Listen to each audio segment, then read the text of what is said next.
Mais bonjour à tous. Je vous trouve vraiment beau aujourd'hui, particulièrement. C'est vraiment, vous faites comme un beau bouquet, puis c'est vraiment beau à voir ce matin. Et en ce beau jour, ce jour que nous aimons considérer comme un jour de fête, parce que c'est le sabbat, c'est le jour à part que Dieu a réservé pour être en communion spéciale avec nous. C'est une journée tout à fait bénie où nous sommes vraiment heureux de nous retrouver. Je voudrais partager avec vous une parole, un message qui, je demande à Dieu, puisse vraiment venir de lui et non de moi. D'ailleurs, le titre, moi-même, je le trouve très bizarre. La guerre, la foi et le printemps. Je le trouve vraiment bizarre. Mais pourquoi ce titre-là? D'où vient-il? Ça, c'est la question qu'on pourrait se poser. Mais moi, je me la poserais si ce n'était pas moi qui l'apportais ce matin. Donc, je vais vous expliquer d'où il vient ce titre. La semaine passée, donc c'était le sabbat, lorsque j'ai quitté ici, je suis partie, puis je suis allée en visite. Puis, Sébastien, il m'a demandé si j'allais en mission. J'ai dit, oh, oui, je vais en mission. Je suis allée en mission, puis en fait, je suis allée chez quelqu'un et nous étions trois. Nous étions trois personnes. Nous étions quatre. Les trois personnes qui étaient avec moi, c'était trois de mes amis avec qui on a passé du temps. On a dîné ensemble, on a passé du temps. Puis je leur ai posé la question. Je leur ai demandé si vous deviez entendre un message biblique, un message d'espérance, un message qui parle de Dieu, de quoi vous auriez aimé qu'on parle? Puis il y en a une qui m'a dit, « Ah, tu peux parle de la guerre. » Parle de la guerre, parce que pour elle, c'est des choses qui sont d'actualité, puis elle trouverait ça intéressant de parler de la guerre. La deuxième, elle m'a dit, « Parle du printemps. » Parle du printemps. J'ai dit, ah oui, parle du printemps. Je comprends que tu me dises de parler du printemps parce que moi aussi, l'hiver cette année, là, je le trouve dur. Je le trouve pénible. Puis, on a hâte que le printemps arrive. Je comprends ta demande. Puis, la troisième, elle m'a dit, parle de la foi. J'ai dit, la foi? OK. Mais encore, parle de la foi. Alors, je me suis dit, je ne voulais pas trouver un titre moi-même, savoir de quoi j'allais parler parce que j'avais décidé de parler de quelque chose. J'ai demandé à Dieu, en fait, de les utiliser parce que Dieu utilise n'importe qui pour demander, pour faire ce qu'il veut, pour dire ce qu'il veut, pour transmettre le message qu'il veut à qui il veut. Donc, j'ai dit, OK, je le prends comme ça. Et puis, on va parler de la foi, la guerre et le printemps. Puis, lorsque je suis arrivée à la maison, j'ai prié, j'ai pris ma Bible, puis j'ai dit, je vais lire un petit peu la Bible, puis trouver des choses qui parlent de ces sujets-là, puis demander à Dieu d'inspirer parce que c'est lui qui veut que ce genre de message soit transmis aujourd'hui. Alors, j'ai premièrement cherché le lien entre les deux. Je me suis dit, est-ce qu'il y a un lien entre la foi, la guerre et le printemps? Est-ce qu'il y a un lien? Puis j'ai trouvé qu'il y avait un beau lien. J'ai trouvé qu'il y a un beau lien parce que, en fait, lorsqu'on parle de guerre, on est d'accord pour dire que pendant la guerre, on ne se sent pas bien. La guerre, ce n'est pas une situation agréable et ce n'est pas une situation qu'on aimerait qui dure. Quelle que soit la raison pour laquelle on serait en guerre, on n'a pas envie que ça dure, mais on a envie de régler quelque chose. On a envie qu'il y ait quelque chose qui soit réglé, que la situation change et qu'il y ait quelque chose d'autre, de nouveau qui arrive après. OK? Le printemps, j'ai trouvé que le printemps ressemblait un peu à la fin de la guerre, parce que le printemps, c'est la fin de l'hiver. Et la foi dans tout ça, la foi, si on prend les deux définitions les plus connues de la Bible, l'une qui dit que c'est une ferme assurance des choses qu'on espère, une démonstration de celles qui ne voient pas. Puis l'autre définition aussi qui nous dit que la foi, c'est comme j'attends, j'espère, puis je sais que ça va arriver, même si je ne le vois pas. Quand je regarde l'hiver actuel, est-ce que je vois le printemps? Surtout aujourd'hui, j'ai regardé dehors, j'ai regardé en arrière de chez moi, j'ai vu la neige dans la cour, j'ai vu le pavillon complètement encerclé par la neige, j'ai vu le banc de neige devant, la montagne qui cache la maison. Quand je vois tout ça, je ne vois pas du tout le printemps. Mais j'ai quand même la ferme assurance que le printemps va venir. n'est-ce pas? Donc, je me suis dit, ben oui, c'est la foi, la guerre, le printemps. Finalement, tout ça se relie, puis c'est lié le tout ensemble. L'hiver. Cette année, j'ai trouvé l'hiver très dur. Je l'ai dit tantôt, j'ai trouvé que les conditions climatiques étaient vraiment difficiles. À un moment donné, j'ai dû faire un aller-retour à Montréal, il n'y a pas très longtemps, et je vous dis que ça m'a pris 9 heures aller-retour. J'ai pris 9 heures pour aller à l'aéroport de Montréal et revenir à Québec. Aller et retour. J'ai tardé sur la route, j'avais jamais vu ça. À un moment donné, j'étais complètement perdue parce que je voyais plus vraiment, je savais plus où j'étais. J'étais perdue. J'étais perdue. Puis à mon retour, quand je suis revenue, les conditions routières étaient très difficiles. J'étais la seule sur la route. J'avais une passagère avec moi, heureusement, pour faire la route. Mais sur la route, il n'y avait que des camions. Il n'y avait que des camions, puis ma petite voiture sur la route avec les camions qui passaient, puis il n'y avait que moi. Donc, on voyait cette journée-là, ce n'était pas vraiment un jour pour faire la route. Les gens n'avaient pas pris cette décision comme moi de faire cet aller-retour, mais Dieu m'a gardée. Il a permis que le trajet se fasse quand même bien, même si ça a été long, ça a été très long. Ça a été pénible parce qu'à un moment donné, je sentais comme si j'étais stressée en roulant parce que j'étais trop concentrée, puis je faisais attention pour que ça glisse pas à un moment donné, parce qu'il y avait toutes sortes de choses sur la route. Il y avait de la slotte, il y avait de la neige, il y avait de la pluie, il y avait tout. Il y avait vraiment tout. Donc, quand on voit des conditions comme ça, des moments aussi pénibles, surtout quand ça dure longtemps, on peut se laisser aller un petit peu au découragement. Puis, on pense que, oh là là, est-ce que ça va finir un jour? Des fois, je sors de la maison, je me dis, mais ça, c'est pas un pays pour vivre. Quand je regarde l'état des choses, je me dis que c'est vraiment difficile.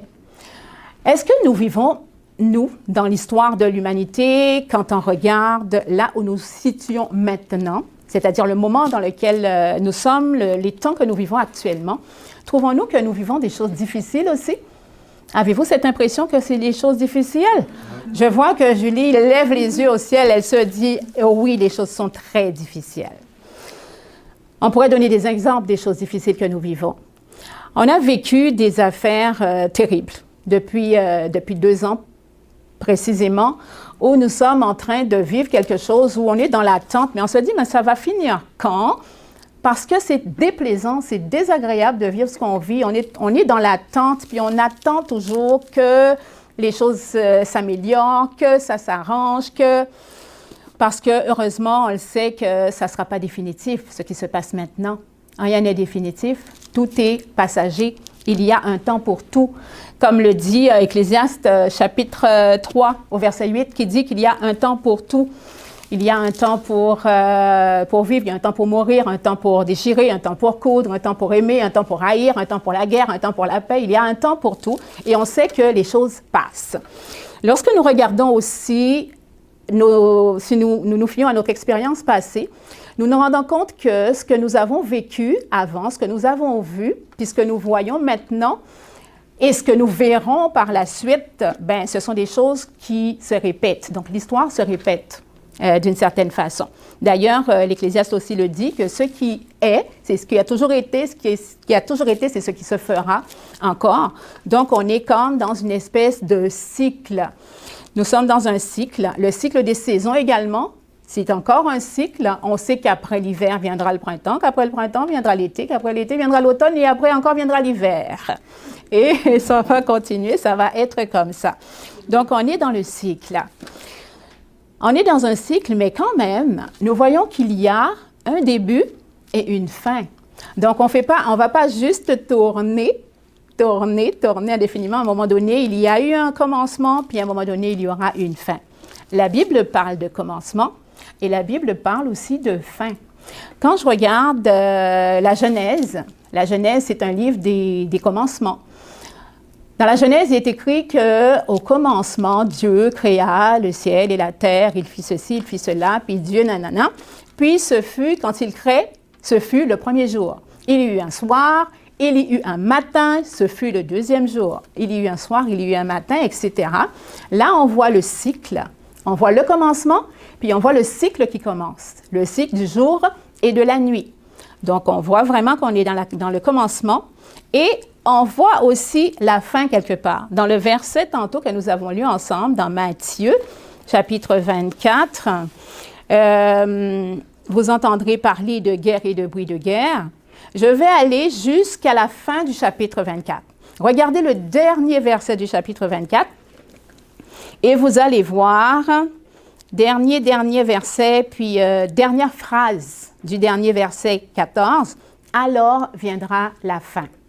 Parce que lorsque, je vais relire le verset que nous avons lu au début, dans Matthieu chapitre 24, verset 6, vous entendrez parler de guerre et de bruit de guerre. Gardez-vous d'être troublés, car il faut que ces choses arrivent, mais ce ne sera pas encore la fin. Ce ne sera pas encore la fin, ça veut dire que ce sont des choses qui vont se produire, mais ce n'est pas la dernière fois qu'on verra ça, là. Parce que les choses qui se sont déjà passées, les choses qui se passent maintenant, puis les choses qui vont se passer encore, ce sont des choses que nous allons voir jusqu'à ce que la fin arrive. Est-ce que c'est déjà la fin parce qu'on a entendu qu'il y a la guerre en Ukraine? Mais non, ce n'est pas encore la fin. Il faut que ces choses arrivent. Et il y a une parole pour nous qui nous dit de nous garder d'être troublés, car il faut que ces choses arrivent. Il faut que ces choses arrivent. On n'a pas besoin d'être troublé. On est troublé quand on n'est pas au courant, quand on n'est pas prévenu, on n'est pas averti, on ne sait rien de ce qui se passe, on se sent complètement perdu, puis on est troublé. Mais là, Dieu ne nous laisse pas dans l'ignorance. Il nous a prévenus. Il nous dit ce qui va se passer. Il faut que ça arrive, mais ce ne serait pas encore la fin. Je continue au verset 7. Une nation s'élèvera contre une nation. C'est ce qu'on voit. C'est ce qu'on a déjà vu. Ce n'est pas la première fois. Un royaume contre un royaume. Et il y aura en divers lieux des famines et des tremblements de terre. Ça non plus, ce n'est pas nouveau. Ce sont des choses qui sont déjà passées. Ce sont des choses qui arrivent maintenant et ce sont des choses qui arriveront encore. Tout cela ne sera que le commencement de douleurs. Aïe! Le commencement des douleurs. Ça veut dire qu'il y a des douleurs très fortes. Et là, pour celles qui, comme moi, ont eu la bénédiction d'enfanter, on sait ce que c'est que les douleurs. Les hommes ne savent pas ce que c'est que les douleurs. Mais les femmes savent ce que c'est que les douleurs. Je plaisante un petit peu quand je dis ça, hein, que les hommes ne savent pas. Je suis sûre que les hommes ont vécu des douleurs. Mais les douleurs de l'enfantement, oh là là, ça s'appelle la délivrance, le moment où vraiment on va accoucher, parce qu'on était dans une souffrance extrême, où on pense à un moment donné qu'on n'est pas capable, qu'on ne sera pas capable de la supporter, cette douleur. On a l'impression qu'on va fermer nos yeux puis qu'on va mourir là tellement on a mal. Mais après cette souffrance, quel bonheur, lorsque la délivrance arrive, quel bonheur de voir qu'on a mis au monde avec l'aide de Dieu un petit être vivant qui nous ressemble. Et là, on éprouve toute la joie, puis tout le bonheur et toutes les émotions positives. On oublie complètement les douleurs et les souffrances. Plusieurs... Pardon, on recommence, oui, on recommence. Puis c'est ça, ça veut dire que le cycle recommence, exactement. Donc même si on souffre, après cette souffrance vient la délivrance. Et avec la délivrance, la joie, la paix, le bonheur, l'allégresse, tous les mots que vous voulez qu'on dise, il y a toutes ces choses qui viennent après. Donc, restons toujours positifs, gardons toujours la foi que les bonnes choses vont arriver après les moments difficiles. Là, je vais continuer à lire un petit peu. Verset 9. « Alors on vous livrera au tourment, et l'on vous fera mourir, et vous serez haïs de toutes les nations à cause de mon nom. » Là, qu'est-ce que ça me rappelle? Lorsque Jésus, c'est Jésus qui parle, lorsque Jésus dit que vous serez haïs de toutes les nations à cause de mon nom, ça me rappelle la parole où Jésus lui-même a dit qu'il n'est pas venu apporter la paix, mais il est venu apporter l'épée. Il est venu apporter l'épée. C'est sûr que lorsque la parole de Dieu arrive dans ce monde, il y a une séparation, parce qu'il y en a qui vont croire en cette parole, puis il y en a qui vont rejeter cette même parole. Et il y aura une coupure radicale entre ceux qui y croient et ceux qui ne croient pas. Et c'est là que l'humanité est divisée en deux. Ceux qui croient en la parole de Dieu, ceux qui vont l'aimer, ceux qui vont la chérir, et ceux qui vont la détester, qui vont la rejeter et qui vont se rebeller contre ceux qui portent cette parole-là. Donc, c'est là de là que la persécution vient.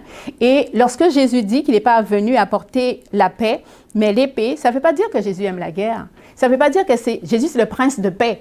C'est pas quelqu'un qui aime la guerre, mais on a le libre arbitre et il y a autant de personnes qui vont accepter la parole de Dieu qu'il y en a d'autres qui vont la rejeter. Plusieurs succomberont et ils se trahiront, se haïront les uns les autres, au verset 10. Plusieurs faux prophètes s'élèveront et ils séduiront beaucoup de gens. Et parce que l'iniquité se sera accrue, la charité du plus grand nombre se refroidira. Ça, ce sont des choses qu'on vit actuellement. Avez-vous remarqué que les gens sont devenus durs? Les gens sont devenus comme plus intolérants, plus méchants, plus insensibles les uns envers les autres. Ça, c'est quelque chose qu'on a constaté. C'est sûr qu'on est aidé, hein? La société a été aidée beaucoup par ce qui se passe depuis 2 ans. Parce qu'il y a eu beaucoup de confrontations. Les gens ont été montés les uns contre les autres. Il y a eu beaucoup de divisions à travers les familles. Ce n'était pas ceux qui croient en la parole de Dieu, ceux qui ne croient pas, mais ceux qui sont pour toutes les mesures de santé, puis tous ceux qui sont contre, des gens qui étaient pour la vaccination, puis les gens qui sont contre. Ça a fait des divisions incroyables dans les familles. Ça a fait des divisions incroyable au niveau des amis, des gens qui s'aimaient beaucoup, qui se sont complètement séparés. Il y a eu vraiment beaucoup de divisions. Puis les gens sont devenus très durs les uns envers les autres. C'était comme des guerres d'opinion. Quand quelqu'un ne pensait pas exactement comme quelqu'un d'autre, ben, il y avait complètement inimitié, il y avait de la guerre, il y avait toutes sortes de rivalités qui se sont montrées, qui sont apparues. C'est vrai qu'on peut dire que c'est dans la rivalité, c'est dans ces occasions qu'on voit vraiment quel était vraiment le cœur des gens, on voit vraiment qui sont nos amis dans les épreuves, etc. Mais c'est sûr que les circonstances ont aidé à marquer cette différence. Et plus tard, à un moment donné, la différence qui va être marquée, ça va être plus ceux qui vraiment ont choisi d'être du côté de Dieu et ceux qui vont être de l'autre côté. Ça va être vraiment ça à un moment donné. Maintenant, c'est comme un genre de pratique. J'ai l'impression que c'est un genre de pratique qu'on est en train de vivre, qui nous prépare à ce qu'on va vivre plus tard, qui va être vraiment spirituel. Je continue la lecture au verset 12. « Et parce que l'iniquité se sera accrue, la charité du plus grand nombre se refroidira, mais celui qui persévérera jusqu'à la fin sera sauvé. » Ça, c'est beau. Celui qui persévérera jusqu'à la fin sera sauvé. Cette bonne nouvelle du royaume sera prêchée dans le monde entier pour servir de témoignage à toutes les nations. Et là, on dit, alors viendra la fin. Donc, on voit qu'il y aura une fin à un moment donné. Il y a eu un commencement et il y aura une fin. Même s'il y a un cycle, que les choses reviennent, que les choses passées, ce sont les choses qui se passent aujourd'hui, et les choses qui se passent aujourd'hui se repasseront encore. Mais il y a à un moment donné la fin qui viendra. Jésus nous fait une promesse.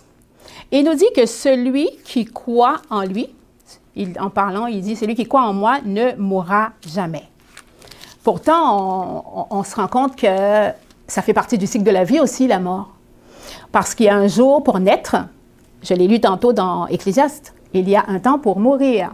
Nous naissons un jour, nous ne savons quand est-ce que nous sommes nés, nous connaissons notre date de naissance. Nous savons quel jour, quel mois, quelle année, mais nous ne savons pas notre date de mort.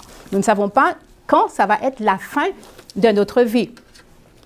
Pourtant, nous savons qu'il y aura une fin parce qu'on l'a vu, nous savons que nous sommes des mortels. Que nous sommes des mortels et que notre vie n'est pas éternelle. Elle peut être éternelle. C'est ce que je voulais voir avec vous. Lorsque Jésus dit dans Jean chapitre 11, verset 26, « Celui qui croit en moi ne mourra jamais », Jésus, il veut nous dire que même si notre vie sur cette terre, la petite vie que nous allons vivre, parce que ce n'est pas un laps de temps très long, notre vie, on va vivre au maximum combien? 150, je ne pense pas, Alain, qu'on vive autant. 120 peut-être. 120 ans maximum, et encore rares sont les personnes qui vont attendre 120 ans. Quand on entend les gens qui deviennent centenaires, c'est comme, on en parle, c'est un événement quand quelqu'un atteint 100 ans. La plupart du temps, on atteint 80, puis là, je suis généreuse quand je dis qu'on atteint 80. Mais c'est ça. Notre vie sur terre, elle est brève. Elle est brève. Et lorsque Jésus, lorsqu'il nous dit que celui qui croit en lui ne mourra jamais, il nous rappelle que lui, le grand combattant, le grand guerrier qu'il est, il a vaincu même la mort. C'était le dernier ennemi, c'était la mort. Puis Jésus a vaincu la mort. Et lorsqu'il a remporté cette victoire, il l'a remportée à la croix, parce que, rappelez-vous, lorsque Jésus a donné sa vie, lorsqu'il a été crucifié, qu'il a donné sa vie, c'était sa mission qu'il devait accomplir, hein, parce qu'il devait nous donner sa vie afin que nous puissions vivre. Lorsque Jésus l'a accompli, c'est à ce moment-là qu'il est resté dans le tombeau pendant combien de jours? 3. Le 3e jour, en fait, il est ressuscité. Le 3e jour, on s'est rendu compte que la mort n'avait pas de pouvoir sur lui, finalement. Il a donné sa vie afin de la reprendre. Puis la mort ne pouvait pas le garder dans le tombeau parce qu'il n'a commis aucun péché. Le salaire du péché, c'est la mort. Mais Jésus n'a commis aucun péché. Jésus ne pouvait pas rester dans le tombeau. Donc, il est ressuscité. Et en ressuscitant cette victoire, il la partage avec nous. C'est pour cela qu'il nous dit que si tu crois en moi, tu ne mourras jamais. Parce que même si tu fermes les yeux, ça va être un sommeil. Ça va être juste un sommeil, ça va être encore le cycle jusqu'à la résurrection qui va être comme l'arrivée du printemps. Lorsque nous mourrons et que pour la personne qui meurt, le monde continue, le temps continue pour ceux qui sont vivants. Mais pour la personne qui meurt, le temps ne continue pas, il n'y a rien qui se passe entre le moment de la mort et le moment de la résurrection. Il n'y a aucun laps de temps parce que le temps s'est arrêté pour la personne qui meurt. Lorsqu'on se réveille, c'est comme l'hiver est passé. La vie sur Terre, si on la considère comme l'hiver, le réveil, parce que la mort, c'est un sommeil, le réveil, c'est le moment de la résurrection et c'est le moment du printemps. Et la bonne nouvelle dans tout ça, c'est que la mort, le deuil, la tristesse, puis toutes les choses que nous subissons durant cet hiver que nous passons, durant cette guerre sur cette terre, toutes ces choses ne seront plus. Ça va être la fin de toutes ces choses. Ça va être terminé, mais complètement, radicalement éradiqué. Il n'y aura plus de péché, il n'y aura plus de mal, plus de douleur, plus de souffrance, plus de larmes, plus de pensées tristes, plus de méchanceté, plus de maladie. Il n'y aura plus de toutes ces choses-là. Ça sera complètement terminé. Et là, ce qu'on aurait pu appeler la fin. Oui, c'est la fin, mais ça va être aussi le nouveau commencement. Puis ça va être le commencement de la vraie vie. Le commencement de la vraie vie. Cette vie que Dieu a toujours voulu dès le départ, en nous laissant le libre choix. Malheureusement, nous avons choisi autre chose. Mais ce que Dieu a toujours voulu pour nous, c'est une vie, exemple de péché, une vie parfaite. Une vie parfaite, pas un hiver qui finit plus. Pas un hiver qui finit plus, mais une vie où nous allons vraiment être très heureux. Regardez comme le printemps est beau. Je ne dis pas que l'hiver aura ses beautés aussi. Hein. Quand je regarde des fois, je vois « Oh, la belle neige ». Mais vers la fin de l'hiver, je ne dis pas « Oh, la belle neige ». C'est comme trop. C'est trop. Mais regardez la beauté du printemps. Et qu'est-ce que ça représente, le printemps? Le printemps, c'est le renouveau. C'est comme un peu une vie nouvelle qui s'offre à nous. Mariette, qui aime beaucoup les fleurs, les plantes, elle va regarder les petits bourgeons, elle va regarder des belles choses qui vont sortir de la terre qui est gelée pourtant. On a l'impression que la nature est morte, on a l'impression qu'il n'y a plus de vie, qu'il n'y a plus rien. Mais au printemps, tout se réveille, tout s'anime. Puis la nature généreuse va nous montrer qu'elle est là. Elle était juste endormie un petit peu, mais elle est là. Donc, le printemps, je vois ça un petit peu aussi comme la nouvelle naissance. Si pendant l'hiver, on était mort, on pourrait comparer ça à notre mort à nous-mêmes. Lorsque, avant notre conversion, nous vivons une vie sans Dieu, une vie où nous faisons ce que nous voulons, nous faisons ce qui nous plaît, nous écoutons ce que notre chair nous réclame, sans pour autant faire attention à ce que Dieu nous demande, ce que Dieu veut de bien pour notre vie. Lorsque nous vivons comme ça et que nous entendons la parole de Dieu, que la parole de Dieu nous touche et que nous nous laissons toucher et nous nous laissons convertir, c'est là qu'on voit quelque chose de beau qui se passe. Et ça me rappelle la conversation de Jésus avec Nicodème. Quand Nicodème est venu voir Jésus de nuit, puis il lui a demandé, qu'est-ce qu'il lui avait demandé déjà? Il a demandé s'il pouvait retourner dans le sang de ma mère, si c'était ça, naître de nouveau. Puis Jésus lui a répondu. Jésus lui a expliqué ce que ça voulait dire, la nouvelle naissance. C'est naître d'eau et d'esprit. Naître d'eau et d'esprit, c'est la nouvelle naissance. Donc, quand je regarde le printemps arriver, je ne peux m'empêcher de penser à cette nouvelle naissance, à ce renouveau, à cette vie qui semblait être partie parce que tout était endormi. Puis, quand le printemps arrive, ben c'est le renouveau. C'est cette nouvelle naissance avec qui nous avons, qui nous promet une espérance nouvelle. Une espérance nouvelle parce que nous avons ce que Dieu a mis dans nos cœurs, qui est la foi. Et c'est cette foi qui nous permet d'accepter et d'accueillir ce que Dieu a pour nous comme cadeau, comme bénédiction. C'est par la foi que nous savons que nous sommes sauvés. C'est par la foi que nous savons que la vie éternelle, Jésus nous l'a offert et que nous pouvons nous l'approprier dès aujourd'hui. C'est par la foi que nous savons que les choses passées sont passées puis que les choses à venir vont être merveilleuses. Amen. C'est par la foi que nous allons vivre tout cela et cette foi vient de la parole de Dieu. Cette parole de Dieu est dans nos cœurs. Elle est en nous. Et si nous regardons bien, lorsque Jésus est dit qu'il est le chemin, il est la vérité, il est la vie, il est la vérité, il est la parole, cette parole de vérité qui est en nous, c'est Jésus lui-même qui est en nous. Donc, je trouve ça vraiment encourageant, très réconfortant également de savoir que quel que soit ce que nous allons vivre, les choses sont difficiles, c'est sûr. Nous avons vécu des choses difficiles. Nous avons vécu l'oppression. Nous avons vécu des abus. Nous avons vécu un manque de liberté. Des fois, c'est des choses qui nous rendent, qui nous révoltent. On a envie que ça passe. Mais nous savons que toutes ces choses, dans toutes ces choses, Dieu ne nous a pas laissés seuls. Jésus a été avec nous. Il nous l'a promis, il nous l'a dit. Il nous l'a dit qu'il serait avec nous tous les jours jusqu'à la fin. Encore, jusqu'à la fin du monde qui serait avec nous. Donc, nous savons qu'à travers toutes ces épreuves, à travers tout cet hiver, toute cette guerre que nous avons traversée, nous n'avons pas été seuls un seul instant. Jésus a été avec nous. Et à certains moments, ça m'est arrivé, je ne sais pas pour vous, mais à certains moments, ça m'est arrivé de me sentir un peu révoltée. Je me disais, oh non, là, ça c'est trop. Comment on peut se permettre, comment des humains peuvent se permettre de prendre carrément la place de Dieu, de nous imposer certaines choses, de nous enlever, de m'enlever le minimum de liberté, comme confiner des personnes qui sont en santé, puis demander, bon, ben il y a un couvre-feu, puis à partir de telle heure, il est 20h à un moment donné, puis à 20h et 20h30, tu ne peux plus être dehors. Des choses comme ça, il y a des choses qui me révoltaient là-dedans.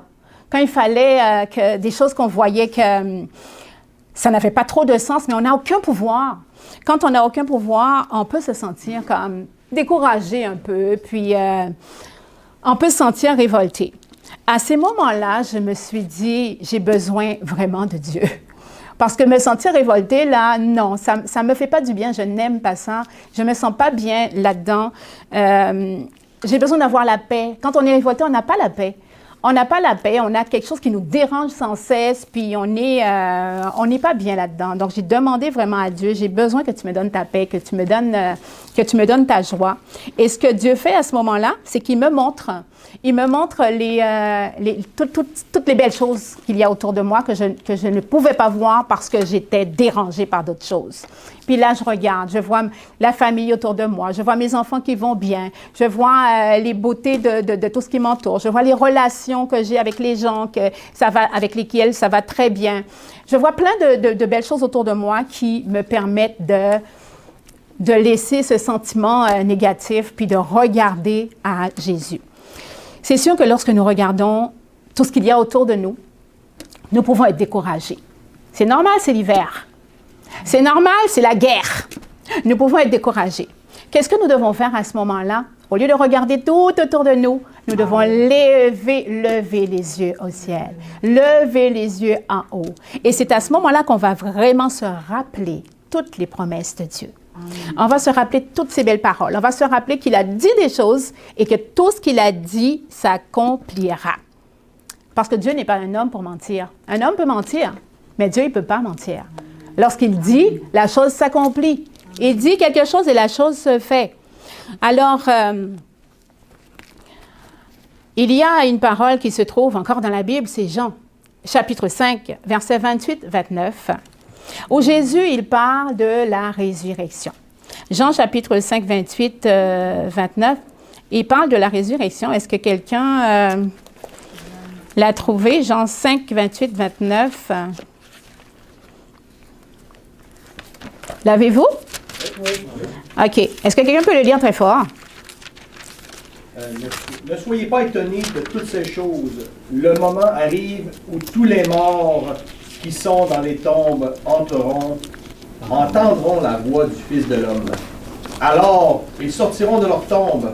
Ceux qui ont fait le bien se relèveront de la mort pour vivre. Ceux qui ont fait le mal se relèveront de la mort pour être condamnés. Amen, merci. C'est un verset qui nous parle de la résurrection. La résurrection, ça va arriver à la fin. À la fin de l'hiver, c'est le printemps. À la fin du sommeil, c'est le réveil. À la fin de la mort, c'est la résurrection. La résurrection, nous avons un choix à faire dès maintenant. Dès maintenant, parce que le moment de la résurrection, ça sera trop tard. Parce qu'on va ressusciter, soit pour la vie éternelle, soit pour, définitivement, le jugement. Alors, les choix que nous devons faire, c'est aujourd'hui. Restons donc ancrés à la parole de Dieu. Restons accrochés à toutes ces paroles que Dieu nous donne, que Jésus nous donne pour pouvoir nous encourager parce que nous savons qu'il vient bientôt. Nous savons qu'il revient, il est parti pour un temps.